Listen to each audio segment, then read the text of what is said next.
So hello everyone, मेरा नाम है रजत और आज हूँ मैं बहुत ही ज़्यादा एक्साइटेड क्योंकि आज जो हम टॉपिक कवर करने वाले हैं, जो हम स्टार्ट करने वाले हैं, ये डेटा एनालिसिस के पर्सपेक्टिव से बहुत ही इंपॉर्टेंट टॉपिक है। तो हमने प्रीवियस वीडियो में सब कवर किया था नमपी के बारे में एंड हमने नमपी लाइब्रेरी पूरी कवर कर ली थी इससे पहले। आज हम इंट्रोडक्शन करने वाले हैं पांडास लाइब्रेरी का।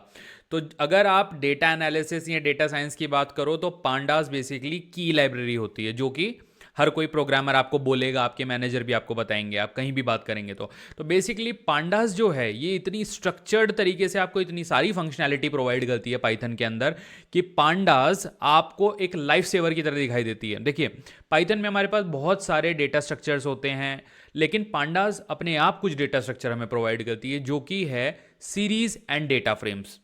अब सीरीज क्या होती है, डेटा फ्रेम क्या होता है, ये हम बाद में आएंगे। देखिए, सबसे पहले समझिए कि नमपी लाइब्रेरी एक जो है वो हमारी एरे लाइब्रेरी है, न्यूमेरिकल पाइथन जिसको हम बोलते हैं। तो पांडास लाइब्रेरी जो है ये बिल्ड ऑन टॉप ऑफ नमपी की गई है। पांडास लाइब्रेरी का जो यूज है वो स्ट्रक्चर डेटा को इजीली मैनिपुलेट करने के लिए किया जा सकता है। तो पांडास लाइब्रेरी हमारी रॉ डेटा को इतने अच्छे से मैनेज करने में हेल्प करती है अपनी फंक्शनैलिटी के थ्रू कि हम उससे इनसाइट्स निकाल सकते हैं। तो बेसिकली डेटा एनालिसिस का काम यही होता है, रॉ डेटा से इनसाइट्स निकालना। अब बात करते हैं बेसिकली पांडास की इंस्टॉलेशन के लिए। तो देखिए, सिंपल कमांड होती है पिप इंस्टॉल, जिसका हम यूज करते हैं बेसिकली पांडास को इंपोर्ट करने के लिए। पिप इंस्टॉल आप लिखोगे एंड उसके बाद आप पांडास को एक तरीके से एक बार में सिस्टम में इंटीग्रेट कर लोगे। उसके बाद आपको बस इंपोर्ट करना है हर बार और आप सिंपली पांडास की सारी फंक्शनैलिटी यूज कर पाओगे। अब एक सेकेंड चीज जो मैंने आपको बोली है कि जैसे जो हमारी पांडास लाइब्रेरी है ये हमें फंक्शनैलिटी प्रोवाइड करती है दो नए डेटा टाइप्स जो कि हमने अब तक कवर नहीं करे इस पाइथन की पूरी सीरीज में, जो कि है सीरीज एंड नंबर 2 है डेटा फ्रेम। तो वो क्या होता है, तो पहले मैं आपको वो बताता हूं। तो सीरीज बेसिकली होता है वन डायमेंशनल एरे। तो जैसे कि हमने नमपी में भी कवर किया था, वन डायमेंशनल एरे आप इस तरह से इमेजिन कर सकते हो, जैसे हमारे पास एक टेबल होती है तो टेबल में कॉलम हमारे पास जो होते हैं वो हमारी है सीरीज, मतलब 1D एरे की फॉर्म में सीरीज को यूज किया जाता है। एंड देन सेकंड है डेटा फ्रेम। अब डेटा फ्रेम सिंपली कुछ नहीं, आप जैसे हमारे पास डेटाबेस में एक टेबल होती है जिसमें हमारे पास रोज भी होती हैं एंड कॉलम भी होता है, तो डेटा फ्रेम को आप उस तरह से समझ सकते हो। अब इन दोनों का जो यूज है वो टोटली डिफरेंट तरीके से किया जा सकता है। अगर आपको 1D एरे में काम करना है तो आप सीरीज यूज करो, और आपको 2D एरे की तरह काम करना है या 3D में काम करना है बेसिकली, जहां पे आपके पास प्रॉपर टेबल का स्ट्रक्चर होता है, कॉलम का नाम होता है, रोज होती हैं, तो आप डेटा फ्रेम यूज कर सकते हो।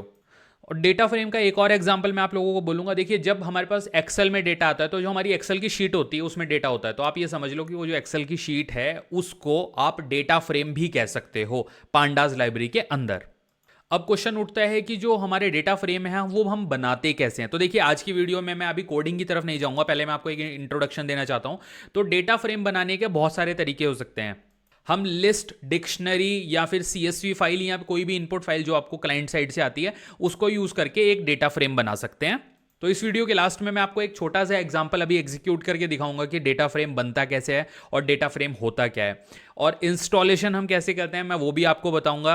एंड डेटा फ्रेम का जो यूज है ये जानना भी बहुत इंपॉर्टेंट है, क्योंकि डेटा फ्रेम का यूज जब तक हमें पता नहीं होगा तो हमारा कॉन्सेप्ट क्लियर ही नहीं हो पाएगा कि टेबल का और डेटा फ्रेम का यूज होता क्या है। तो सिंपल बात है, अगर हमें कोई भी ऑपरेशन परफॉर्म करना है कि जैसे हमें डेटा लेवल पे कुछ चेक करना है, हमें उसका हेड चेक करना है, मतलब टॉप में डेटा कितना है, हमें बॉटम में डेटा करना है, या फिर बहुत सारे हमारे ऑपरेशंस जो कि मैं इस सीरीज में अभी आगे कवर करने वाला हूं, तो पांडास आपको end to end solution provide करता है प्रॉपर डेटा मैनिपुलेशन का। तो इसके जो नंबर ऑफ ऑपरेशन है मैं आपको ऐसे लिस्ट आउट करके इसको सीमित नहीं करूंगा, क्योंकि इसके रिलेटेड बहुत सारी चीजें हम ऑब्वियसली कवर करेंगे। तो चलिए अब थोड़ा सा प्रैक्टिकल आपको मैं करके दिखाता हूं कि किस तरह से हम पांडास को इंस्टॉल करेंगे एंड देन छोटा सा एक डेटा फ्रेम बना के देखते हैं। तो आगे बढ़ता हूं, सबसे पहले ओपन करता हूं मैं VS कोड। देखिए, VS कोड में हमारा जो टर्मिनल होता है जिसमें हम आउटपुट दिखाते हैं that is one terminal, but यहाँ पे ये प्लस का सिंबल अगर आप लोग देखो, यहाँ पे आप क्लिक करो एंड स्प्लिट टर्मिनल पे आप जाओ, उसके बाद आप कमांड प्रॉम्प्ट ओपन करो, तो ये आपका एक और यहाँ पर टर्मिनल आ जाएगा। अब जो कमांड हम यूज करेंगे बेसिकली पांडास को इंस्टॉल करने के लिए वो यहाँ पे हम टाइप करेंगे। तो ये हुआ हमारा स्टेप 1, जहां पे हम टर्मिनल को ओपन करेंगे एंड प्लस सिंबल के थ्रू हमने कमांड प्रॉम्प्ट को ओपन कर लिया।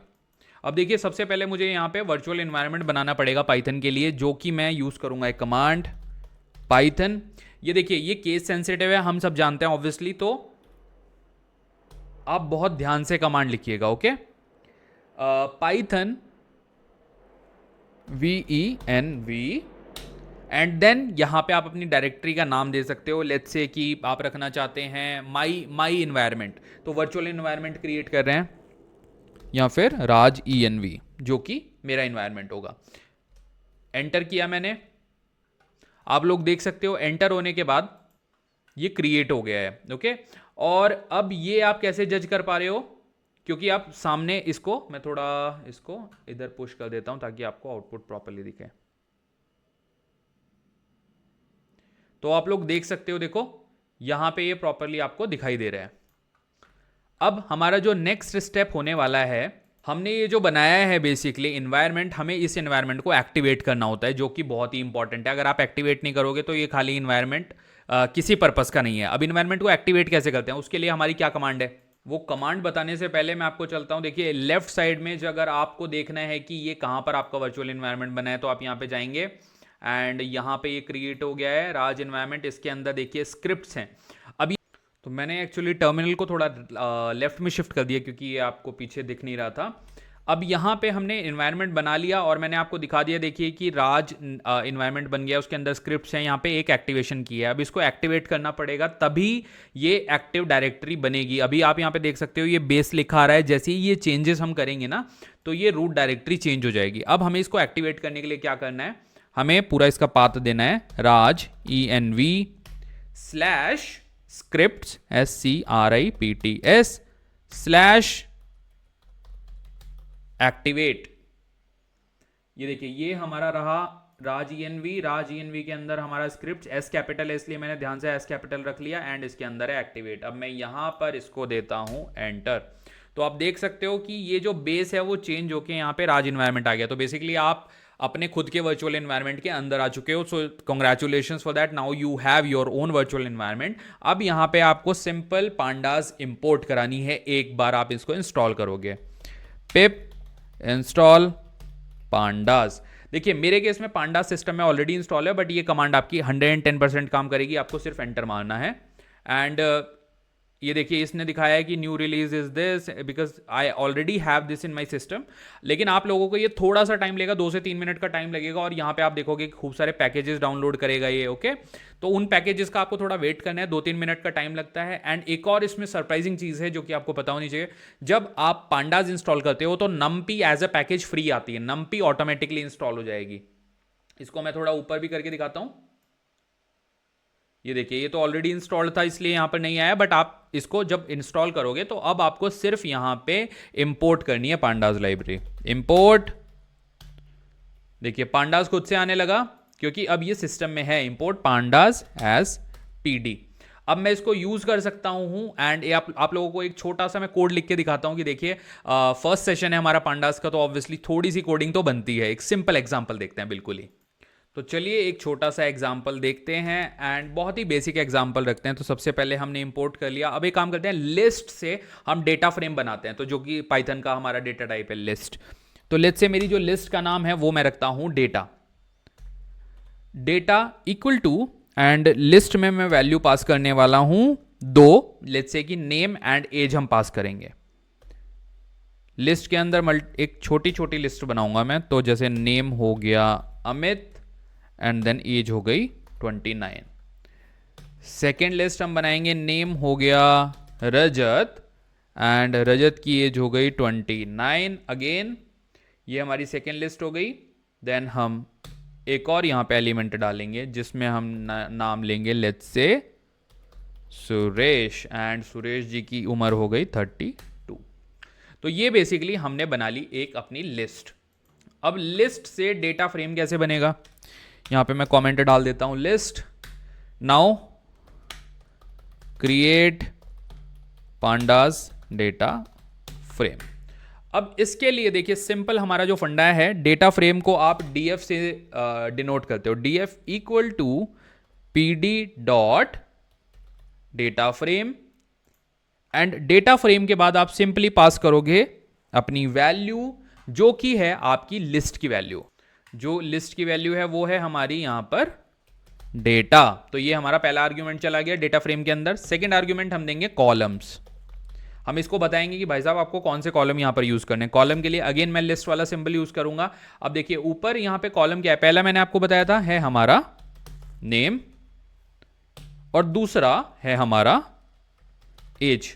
देखिए मैं कॉलम के नाम पास कर रहा हूं इसलिए मैंने दोनों नाम यहां पर कोट्स में दिए हैं। अब सिंपल हम इस डेटा फ्रेम को प्रिंट कराते हैं। उससे पहले यहां पे जो हमारा टर्मिनल है जहां पे हमारा आउटपुट आता है मैं उसको जूम थोड़ा कर देता हूं ताकि आपको यहां पे आउटपुट दिखाई दे। तो आप देख सकते हो सबसे पहले हमने पांडास लाइब्रेरी इंस्टॉल करी, उसके लिए एक वर्चुअल एनवायरनमेंट बनाया जो कि लेफ्ट साइड में अब एक्टिवेटेड है।